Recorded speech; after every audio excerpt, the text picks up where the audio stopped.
Greetings, River Lady here, and it's time to deadhead my bearded irises. I'm always sad when they finish blooming. This is what they looked like about a week and a half, 2 weeks ago. Bright yellow, cheerful blossoms, and this is what I have now. So in order to make them healthy for next year, we have to take off the spent blossoms. Now, one of the ways that you can deal with your irises is as the flowers fade, is just to snap off the flower that's faded. You typically will have 2 blossoms per stalk, and sometimes the other blossom is still in good shape, and you can just snap off the faded blossom.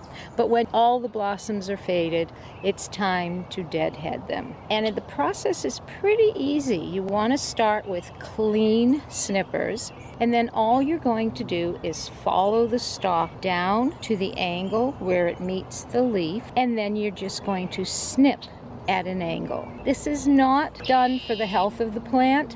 It has nothing to do with rain running off the angle. It's more just for aesthetic reasons, so that you don't have this piece of stem sticking out. Let me show you one more snipping. So we just follow the stalk down to the angle where it meets the leaf, and then we just take a downward angled cut, making sure that our snippers are as sharp as possible. Okay, so once that's all done, then we need to deal with the health of the plant. So let me go ahead and finish deadheading this clump of irises, and I will be right back. All finished. Now I have a bucket. Oops, sorry, I had to get the camera off the tripod. I have a bucket of spent blossoms. You can see the angled cut that I took. I could go ahead and put these spent blossoms and stems in my compost bin, but I'm not going to. And the reason for that is I suspect this clump of bearded irises is infected with iris borers, and I don't want to introduce anything into my compost. And I'll show you why I suspect that in a minute. But let me come in here and just give you a side view of the cuts that I took. So you can see how I've taken a tight angled cut to the leaf. And again, that's just for aesthetic reasons. That has nothing to do with the health of the plant. Okay, now what would be the next thing you would do with your bearded irises once you have deadheaded them? Well, irises, tall bearded irises, like to get fed 3 times a year. They like to get fed in the spring when they're emerging. They like to get fed after they've been deadheaded, and then again in the fall. And you want to use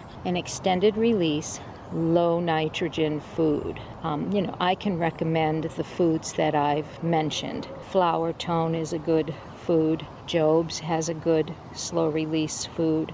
Many bulb companies sell foods for irises. You just want to make sure it's low in nitrogen. I tend to stay away from liquid foods with my nitrogen, with my irises, because irises, the general saying is high and dry. Irises like to be planted high in the ground so that their rhizomes are baked in the sun, and they like to be kept fairly dry. And when you're using a water-soluble food, you have to feed more often. So you have to feed every couple of weeks. My mouth isn't working. And then you risk introducing rot to the rhizomes.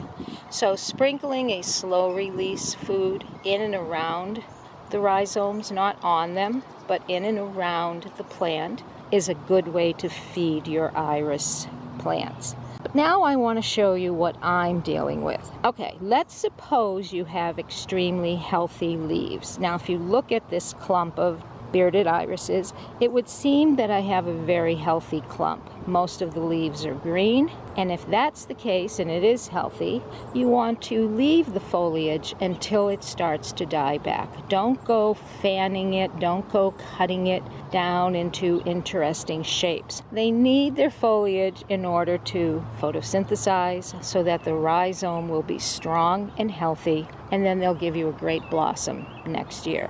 So wait until you get browning to the edges of the leaves, and then cut back the leaves as the plants need it. Okay, but now what do I have going on? I suspect that I have iris borers in this clump, and I did have an infestation of iris borers last year, and I moved all those irises, saved what I could, and I'll show you that iris bed when I'm done with this video. But why do I think I have iris borers? Well, let me come down here, and if you see this, this is a little pinhole.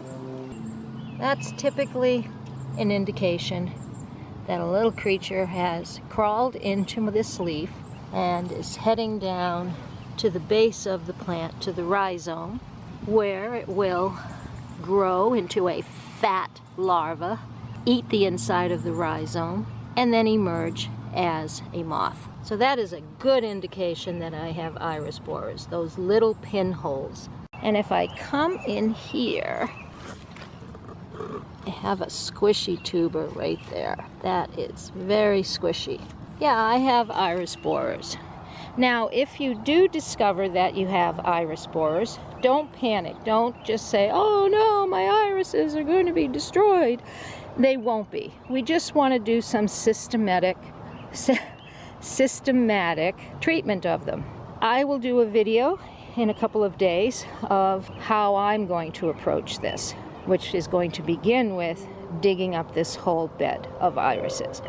But if you don't have iris borers, if your leaves are healthy and your tubers are in good shape, they're firm, just get down in between the plants, pull up any weeds, remove any debris, and a clump like this should be divided anyway. This clump is 5 years old, and the Iris Growers Association recommends thinning out irises every 3 years. So this clump is overdue. If you are going to relocate irises, if you are going to thin out a clump, the best time to do it is after they've finished blooming. Get them moved before the end of the summer. They can bake in the sun, they can get established, and then you'll get, hopefully, blossoms next year. This is my other iris bed. This was a small garden that I built to hold these irises.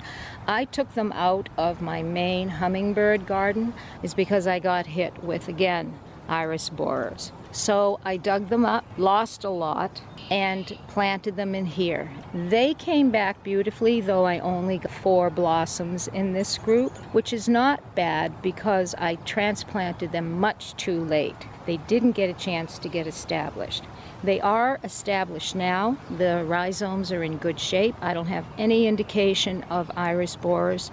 So next year, I will get a good showing of blossoms, fingers crossed, in this little crop. And then after they bloom next year, 2022, if I'm still here, Goddess willing, I will transplant them.